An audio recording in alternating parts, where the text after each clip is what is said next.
Welcome back. This is Neal Isaacs, the Raleigh business broker, with another piece of content for the page. I'm really excited to be interviewing JT Tatem. I'll introduce JT momentarily, but I'm really excited about doing some content with another business broker. This is somebody I have a lot of respect for. This is somebody that I know through our local association.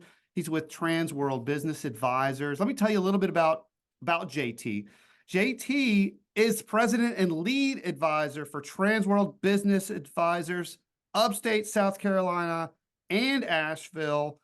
He's been doing this for a long, long time. He's based out of Greenville, South Carolina. He's also a certified John Maxwell team speaker, trainer, coach. This guy brings a lot of value to his clients that he advises. So what we're going to talk about a little bit today is kind of our perceived role when we're helping clients buy and sell their businesses, and then where we kind of help them along their journey. So that's going to be the focus of our content today. But at this time, I want to welcome you, JT, to the program. How are you doing today, sir?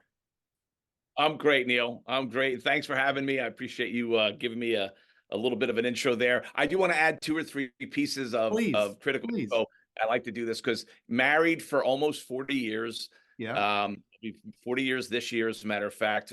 4 great kids, 7 grandkids, and 1 on the way in June. So it'll be 8. And yes, and as you mentioned, I've been doing this for a little while, but not originally from South Carolina. So people go, that guy's from South Carolina. He doesn't sound like he's from South Carolina, because I'm not originally. I'm a Long Island guy that went to Florida and then came here. And so in South Carolina, they affectionately call us halfbacks. Yes. Because from New York to Florida, or damn Yankees. I said, what's the damn Yankees? I said, well, the regular Yankees left and you damn Yankees stayed. So yes, that's who I am. I love the personal side. And you know, I'm born in Tallahassee, Florida, and went to school at Clemson. So we got even more in common there. Yeah. And we have here in Raleigh, we have CARI, which is the containment area for relocated Yankees. I don't know if you've ever heard that. We've got a lot of the halfbacks here as well. Okay. Yeah. Well, both of my boys are Seminoles, so go Tallahassee. Okay. Go Noles. Yes, exactly. Yeah. Stuff. Well, appreciate the background there. And I mentioned we know each other through the Carolina, Virginia Business Brokers Association. And you're on the board, correct? Yes, I am. That's correct. Board. So thank you for your leadership. I think you've served on the board for a few years there. And it's important. And you and I first met in the education committee, as a matter of fact. That was maybe 4 or 5 years. Yes. We did. And we got a lot of content that we're planning for that in a future series. So follow both me and JT for that. But today's content is more about kind of what we do on a day-to-day basis, how we serve our clients. We both are in similar roles. We're both in different markets. You know, we refer business to each other. So we kind of have an understanding of how each of the other operates. I think we have a similar mindset when it comes to client service. Right. So I want to start with this first question about, you know, when people call us up and they want to sell a business, like what do they think that we do? You know what I mean? Like, what is our perceived role? When they call up, before we tell them what we do, like, tell me a little bit about your experiences and people that don't really understand what we do. Well, it's an interesting question, Neal, because I think there's probably more people out there that have no idea what we do. Not scratch that. They don't even know we exist. Absolutely. Like, how many sellers have you met with and they go, I never knew you guys. I never knew there were people that do what you do. So the business broker industry career as a concept for most people never even crosses their mind. Everybody knows there's a real estate agent that can sell or buy my house through. Everybody knows there's a commercial real estate agent I can sell or buy my building through. Most people know there's a broker, which is a word that, you know, people assume with Wall Street and stocks and bonds, but business and sales, that's really the piece that most people go, I had no idea. The ones who do call, you know, I think there's probably a small percentage of them that think that we are magicians and we're just going to pull a buyer out of the hat. Oh, well, I'm ready to sell my business. So if I call you, you're going to have all these people lined up to buy my business and it's going to be done in the next 30 to 60 days. I love that guy who calls and says, listen, my lease is about to expire. My franchise agreement's up. I'm almost out of money and I need to be out of here by the summertime. And he calls in, you know, March. Can you get that done? Yeah. Probably that's not. probably not a realistic expectation. Yeah. And so you temper that a little bit with some reality. So I think that's it. And then there are some who know, Yeah. that, hey, I'm going to go and call a professional because I've spent the last 20 years building my business. And now I look up and realize it's time for me to sell it. I better go find somebody who knows how to do this because I've spent all my time building my business and I don't know what the next step is to take. Yeah, yeah, there's a lot of good stuff in there. And I personally, when I sold my first business, I did not know that business brokers existed. There I you knew what go. real estate brokers were. I just didn't know there was a an equivalent on the business side. And Right. I was typical person that I help now then. Didn't want my landlord to know, didn't want my employees to know, didn't, and my first perception of a business broker, I always think of that movie Pulp Fiction where the Samuel L. Jackson showed up and he was like Uh, the fixer. He had blood right. in his hair and he was just like he showed up in the dark of night. He's like, "Don't worry, there's a problem. I'm going to take care of it." That was like how I thought business brokers work. You know what I mean? That's very romanticized. I like Yeah, that. It's got a yeah, little sense of adventure tied to it as yeah, well. Well, and I think, for me, it was unfair advantage coming from the franchising world and being a franchisor for 30 some odd years. yeah, And we had dealt with many brokers because we had franchise operators who were looking to eventually exit. A lot of those people come in to the business with the mindset that I'm going to run this for a certain period of time and then I'm going to exit and I'm going to build it up so I got more value at the end than I had in the beginning.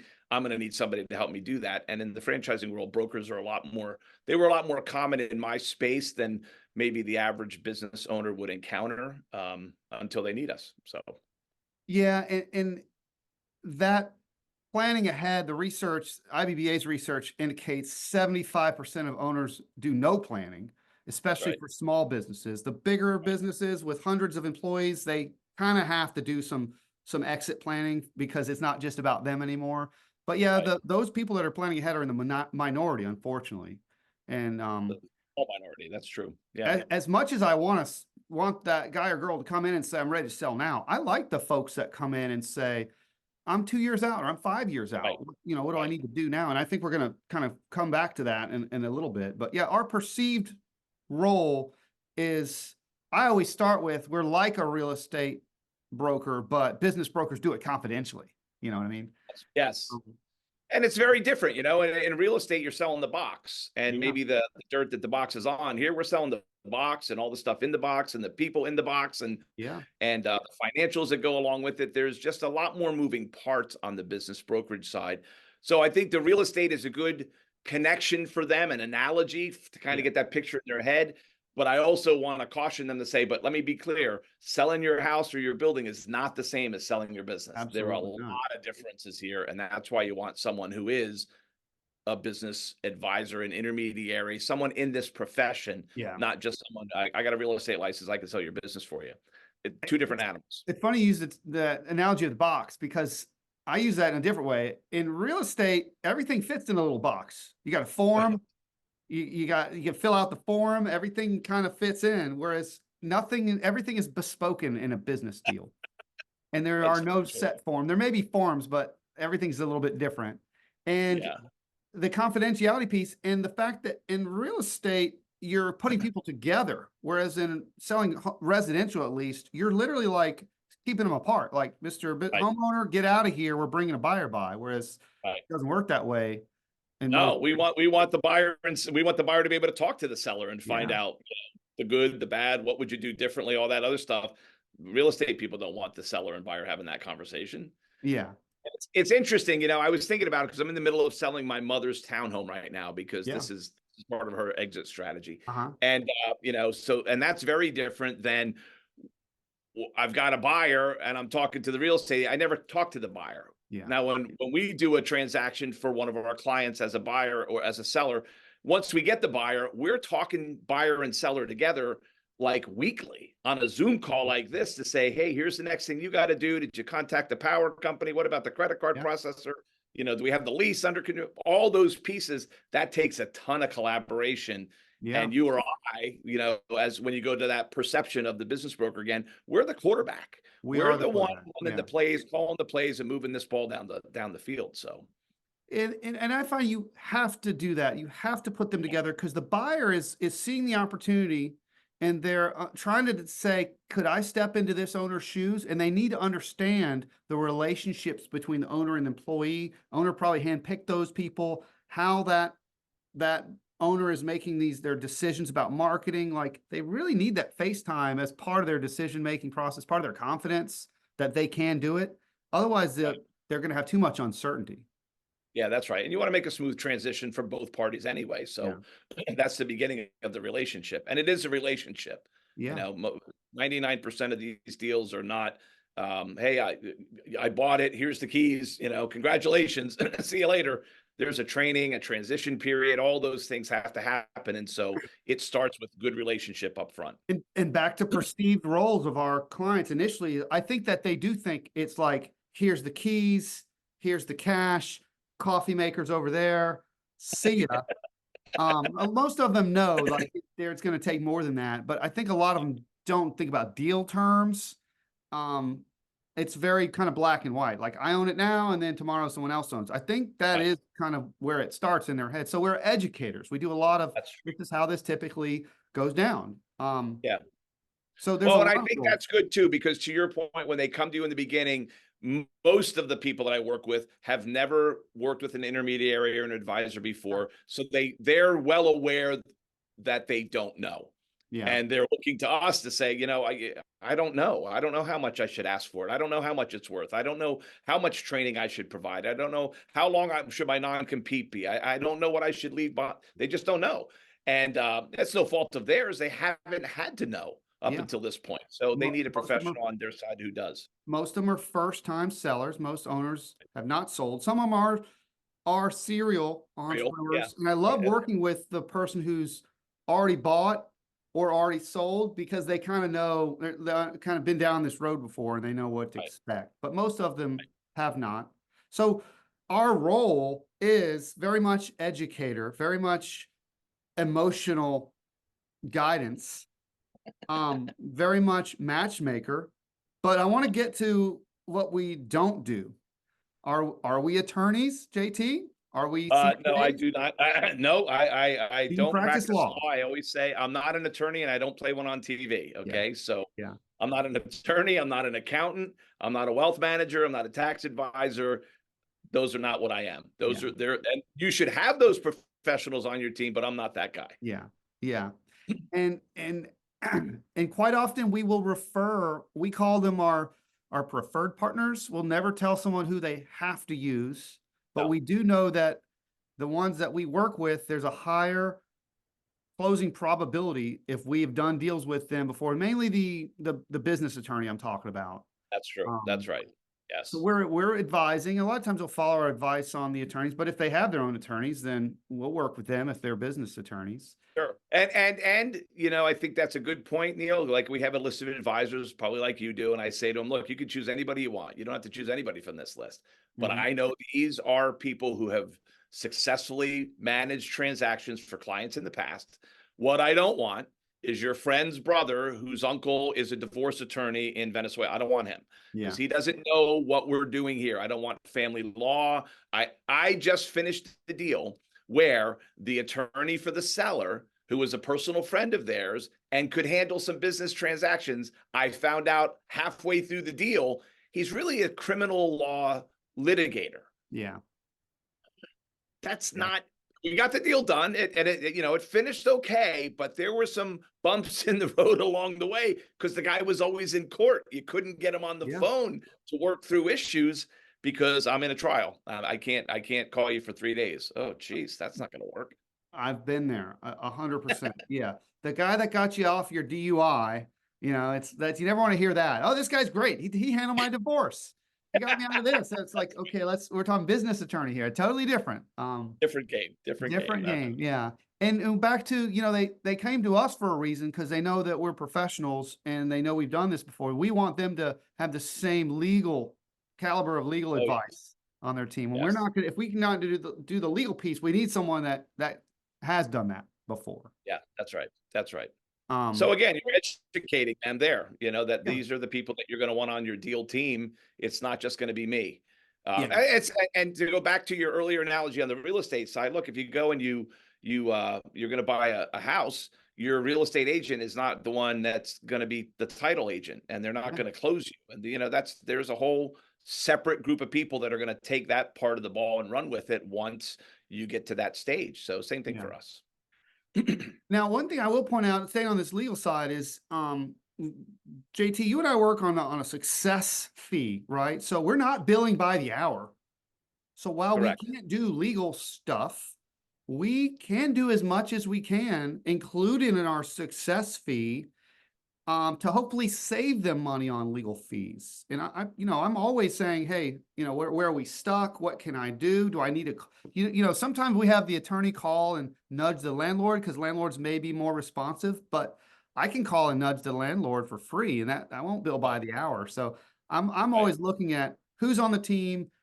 We're the quarterback. Can we push this forward? Do we need the attorney? Do we need the CPA for the asset allocation? So we're part of the seller team, right? And so we're making sure everyone's all working together.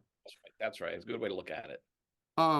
So that's a little bit about what kind of the line, what we don't do, as far as advising on law and things of that nature. What about our clients? Like, what should they be doing? How, when they're coming into this, where should their heads be? Where should they be? We talked about their level of preparation. What do you see there? Well, and it's good, Neal, on both sides, right? You've got what the seller client should do, which is typically where we're starting, and then you'll have, things that the buyer client should be doing when they're coming into the equation looking for a business. But let's take the sellers first. Yeah. Some of the things that you said it earlier, you like that guy that might be 1 or 2 years out preparing for the business sale, as opposed to, I got to get out of this thing. It's a fire sale now. Those are completely two different clients, and the way you're going to serve them and what you're going to need to do for them is different. So I would say the first thing is the best seller is the prepared seller. Yeah. It's the Boy Scout motto, right? Be prepared. You got to think about this long before the time comes. I'm working with a client right now who is deciding whether or not they want to continue forward because they have a really good business. They've had it for 5 years. They were prepared.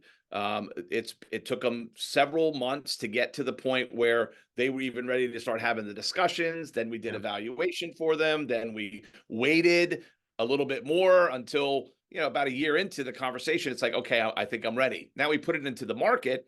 Because of their health concerns, they needed to think about divesting of the business. Well, the health is turned now, and the spouse is feeling better and things are improving. And in the process, they are adding more clients and contracts to their business to the point where they're probably going to double the size of the company in the next 12 months if they keep doing what they're doing.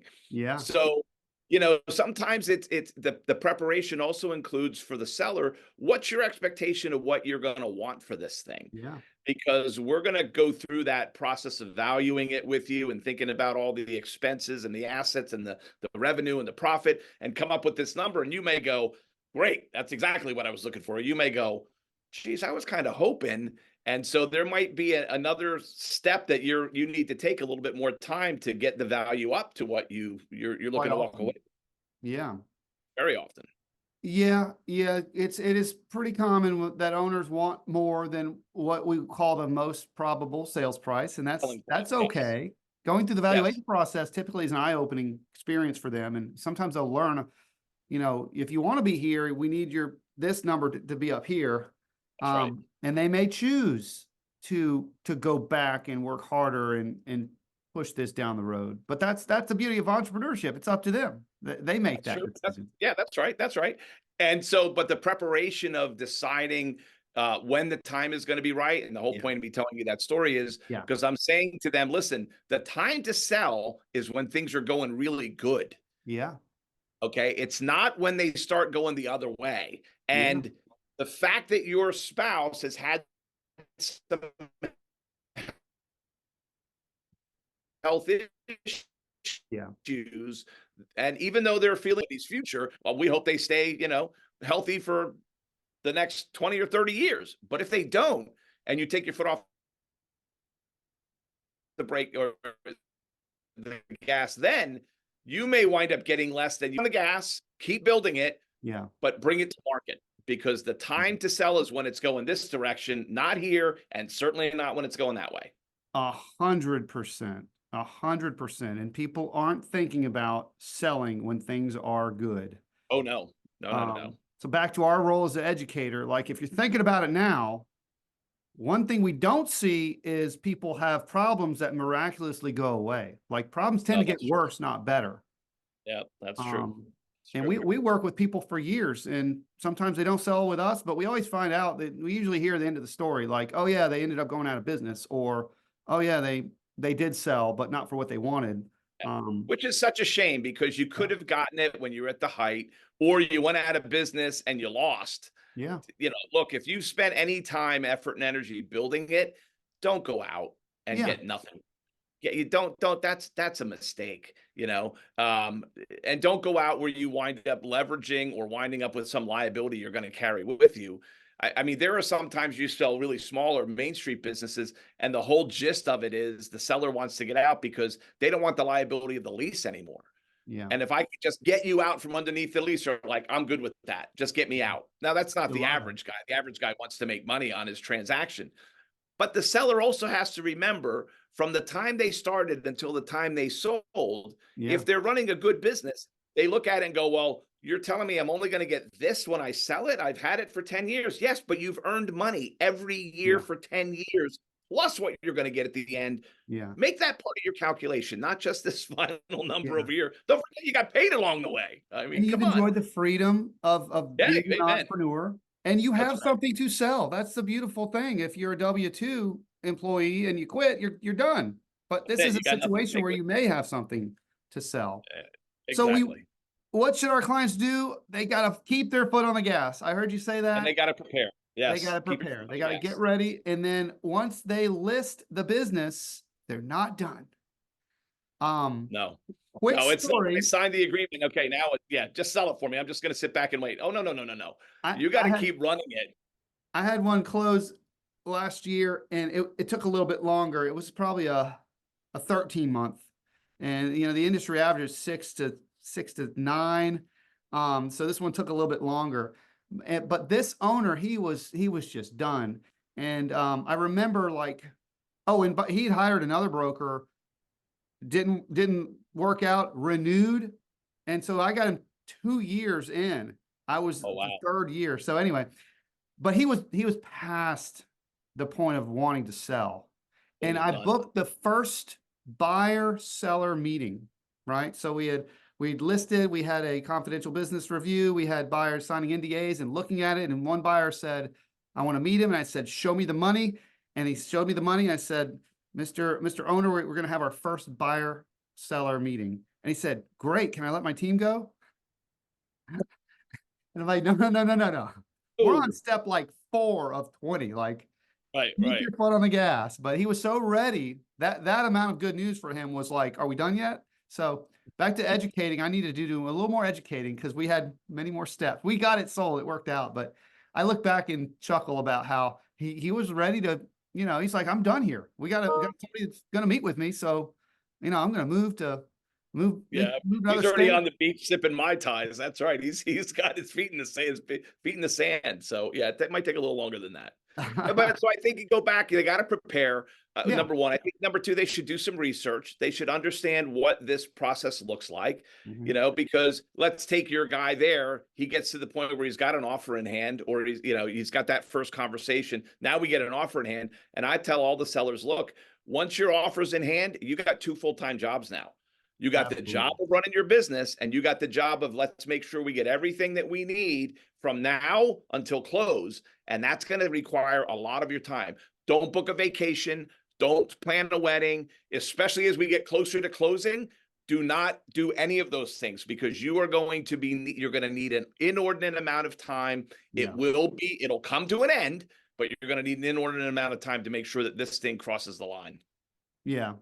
You're 100% right about that. And one analogy I like a lot with just managing expectations with clients, seller clients going to this business is it's kind of like an airplane ride. I'm going to be your pilot. and there's going to be a lot of work in getting on the plane and stowing your baggage. You're going to have to listen to the flight attendant, and we're going to have a lot of instructions. But once we get up at cruising altitude, I'm going to be like, you're going to be sipping a martini, and I'm going to be your stewardess, and we'll be handling the buyers. But once we find the right buyer and it's time to prepare for landing, tray tables up, we need your attention. Pay attention again. That's great. I like it. And there may be some turbulence on the way down till we land this thing, and we may have to circle the runway a little bit too. So there's a lot of parallels with a trip there. Yes. And I would say the third thing for the sellers is get your processes down. Yeah. If you're a restaurant, are all your recipes written somewhere? How do you schedule your people? Do you do an inventory? I can't tell you how many restaurants I deal with. They're like, yeah, we don't really do inventory. We just order the stuff as we need it. Okay, that's fine. I get that. And it's probably served you well for the last 20 years. But we're going to have to take an inventory of this stuff, and we're going to have to be able to show it to the buyer. Here's how much I paid for it. Here's how much I have on hand. Does that number agree with what you said was in? So put an inventory process in place if you don't have one already. Put a scheduling, put a billing. Do you have record keeping? I mean, bigger companies that's all automatic stuff. Main Street businesses, a lot of times it's like, I got my receipts in a shoebox somewhere. Well, that's probably not going to work. You need to take those to an account and get those put on a spreadsheet. Yeah. The more you document it, the more confidence you're going to instill, and the easier it'll be for that buyer to write that check. So you can't over document 100%. Well, let's look at we spend some time on how the seller can prepare. Buy side, when buyers come to you, what do you want to hear in regards to their preparation? I think it's a great question. I want to hear that they understand that there's probably a process.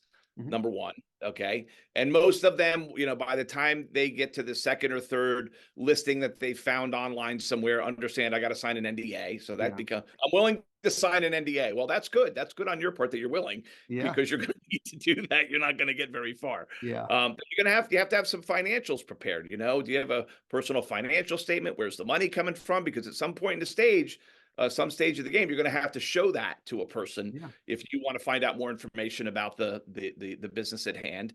I love the fact that, I'm not going to share it with you, any of my personal financials. Okay, but you want me to give you the business's financials. This is not going to work that way.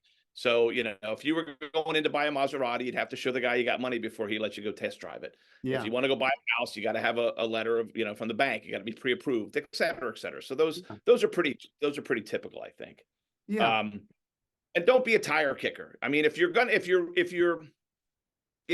go down the road, and I don't mean, don't look at a number of different businesses until you find the right one. That's not what I'm saying. But don't enter into it lightly, because if you think you're ready, and there's a lot of people who want to be entrepreneurs, and many people never pull that trigger. Because it's unknown. I'm leaving a job where I have security and I got a steady paycheck, and now I'm going to go out there and do this. And if you're a guy and you're married and you're going to go home and tell your wife that, she's going to go, how are we going to pay the mortgage? What about the kids' college education, et cetera, et cetera. So you need to know you're ready, that when the right business comes along, you're in a position to act on it. Because there's many of us in the profession that get calls from people who, they're shoppers, they're window shoppers, and they're perennial window shop. They're going to keep doing that on and on and on. And no deference to them, no offense intended, but don't waste my time, because I need to work with people. I need to bring buyers to my seller who can actually do the deal.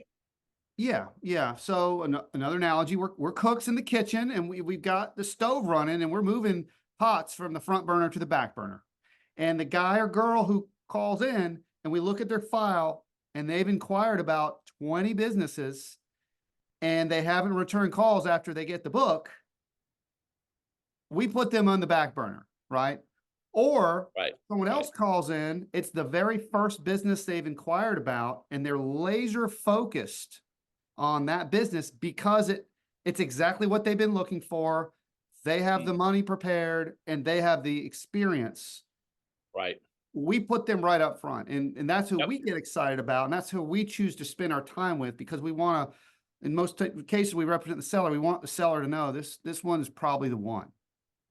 And I think that, if the buyer goes into it realizing that when they contact the broker is working for the seller Yeah. from the perspective of trying to bring the best qualified candidate to that seller.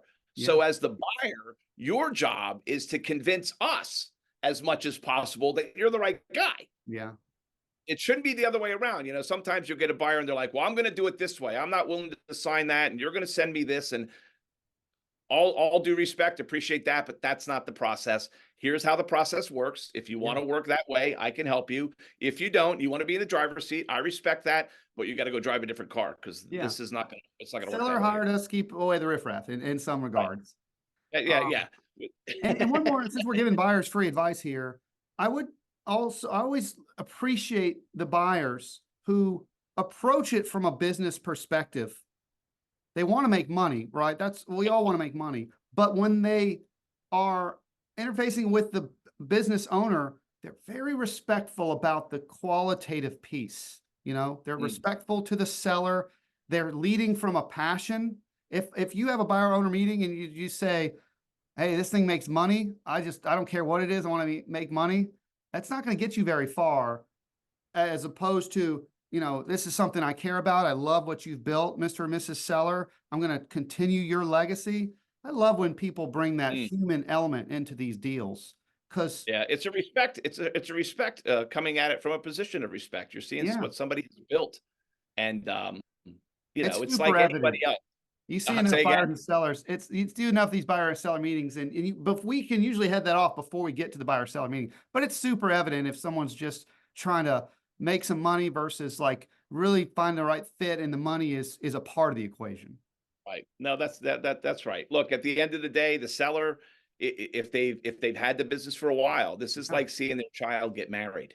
Okay. That's a great analogy. Yeah. They're not going to just pawn them off to any schmo that comes along. You gotta win their heart and their mind for them to be able to say, yes, let me take my employees, my staff, the people that I care about, the customers that I probably have great relationships with, my vendors and suppliers that I've been doing business with for 15, 20 years, and I'm going to put them in your hands. They need to be capable hands to continue the legacy. Doesn't mean you can't make changes. Doesn't mean you can't grow it. Doesn't mean you can't bring your own flavor to it. But when you're going to buy a business, 99% of the time, you're buying what the person has already built. Build upon that. Don't make it look like it. The worst conversation is, well, you know, as soon as I buy it, I'm going to change this and this and this. That's not the way to ingratiate yourself to the seller when you walk in the door. I've had, it doesn't happen a lot, but I've had meetings where the seller's like, I don't care how much money they have, they ain't buying my business. Yes, me too. That's right. He's not my guy. Okay, understood. Well, I want to start around the base a little bit here. You know, so we talked about what perceived roles, what we actually do, what we don't do, like maybe how buyers and sellers should react or expect. But I want to get to kind of for the broker, you know, how is it rewarding? How is it rewarding for you, JT, to go along these journeys and witness this stuff? Share any type of story you want about why you enjoy what you do. Yeah, I mean, you know, look, at the end of the day, this is a people business, and all businesses are. And so, you know, whether it's the seller or the buyer that you're working with, and you see them get what they were aiming for, whatever that looks like. Okay. It might be early retirement. It's more time with my kids. I want to buy an island in the Caribbean, whatever it is, as the seller. As the buyer, it's, I want to leave corporate America. I'm tired of working for that person. I don't want to work for them anymore. I want to be my own boss. They both have these dreams that they are aiming towards, and being able to be a part of making those dreams come true. And all those dreams are different, but that's how I perceive what we do as business advisors and intermediaries. We are helping people realize their entrepreneurial dream. Whether it's ending their journey or starting a brand new journey, and being able to provide and build a legacy for themselves, for their family, for their community. That, I can't put a price on that, Neal. Okay. I was a franchisor for 34 years because I helped a lot of people, thousands, over 3,000 people, get in a business, grow a business, and some of them eventually obviously sell it. And see, they employed people in their community. They became, you know, active, whether it's at the chamber, the Rotary, the Women in Business, the BNI. They were doing what's the word when you do a lot of giving? I can't think of the word now. Philanthropic. Philanthropic, thank you, that's the word. Back into the community, and they just, and you can see they love it. They're thriving because of it. That piece there, the deal we just closed yesterday, 2 restaurants, guys have had it, 2 brothers have had it for 20 years. Yeah. They built it from scratch. And the young guy coming in he's looked at multiple different different advisors in the area, Nashville, et cetera. And they just didn't have what he was looking for. He came in, like the owner you talked about earlier. He was on this business. He was laser focused. This is the one. First time we went and saw it, he goes, "What do we got to do?" Yeah. And here we are now, closed as of yesterday. And the sellers get to go and do what they're going to go do. One of the brothers is heavily involved in his religious community. They built a school, or he started a school. They're building a building for it now. Here's the best part. Well, maybe. The day before, we do inventory, right? We go walk through, we count everything, especially in a restaurant, because you can't do it a week in advance. And I'm on my way back from the CVBBA board meeting in Raleigh. Yeah. And I'm going to do the inventory, and the guy calls me, one of the brothers, and says, "Hey, listen, I got a problem." I'm like, "What's up?" He goes, "I'm in the hospital."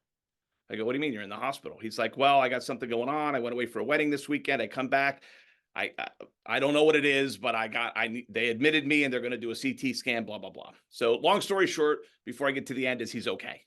He's getting out of the hospital, hopefully today. Okay. So we do the inventory count. We go the next day for closing. Yesterday, I drive to the hospital with all of the papers after his brother and the buyer have signed them, take him to his hospital bed. Wow. He signs everything in the hospital bed. I take a picture shaking his hand with the "I sold my business" sign, drive back to the attorney, and now we're done. Okay. Wow. And he's relieved now. And the new guy coming in, he's ecstatic. He is so over the moon excited about being his own boss and what he's going to do with the family of 35 employees who are there, and being able to take this business to the next level. And he's a young guy, so he's got visions of what he can do with social media and online advertising and marketing and promotion that these guys probably would have done 20 years ago, but they're just not doing it. Well said, JT. I couldn't agree more. We're front seat with entrepreneurs. They're making their moves. These guys and gals, they're taking risks. They're bold, and we get to go along this ride and learn from their paid professionals and to kind of ride shotgun with them. And it's extremely rewarding to see these people making their moves and to be kind of right there with them until the end. It's a roller coaster. And at the end of the day, it's their story, isn't it, Neal? Yeah. I mean, they're the hero of their own story. We're like Yoda, we're just Obi-Wan Kenobi helping Skywalker get to where he's trying to get to. It's not my story. It's not your story. It's their story. And we're just helping them get there. We're the guide. We're shining a light on all the great things they do, and just being a Sherpa, being a guide on that journey. And it is a journey, and we're all changing as we go down this journey. And so, well, good. I love talking with you. You're just as jazzed up as I am. Doing business deals is fun. So it is. Well, it's good people. You got to love the people. Yeah, well, I'm sure people watching are going to want to know how they can get in touch with you, share some properties, anything you want to share about getting in touch with you, things you got coming up. Share what you want to share. I appreciate that. So, I mean, the easiest way to get is either by phone or email.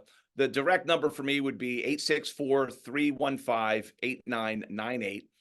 Or they can email me at any time, anybody, at JT and the number 1. So JT numeral 1 at Tworld, TWORLD.com. Perfect. And we'll put that in the show notes as well. And I really appreciate you sharing some time with me just to talk about what we do and who we serve and all the misperceptions and realities of selling businesses. It's a lot of fun. I enjoyed chatting with you, and I know we got a lot of more content coming up with CVBBA and other stuff. So with that, I'm Neal Isaacs, the Raleigh business broker. Thank you for watching. And on behalf of JT Tatem, we'll see you next time.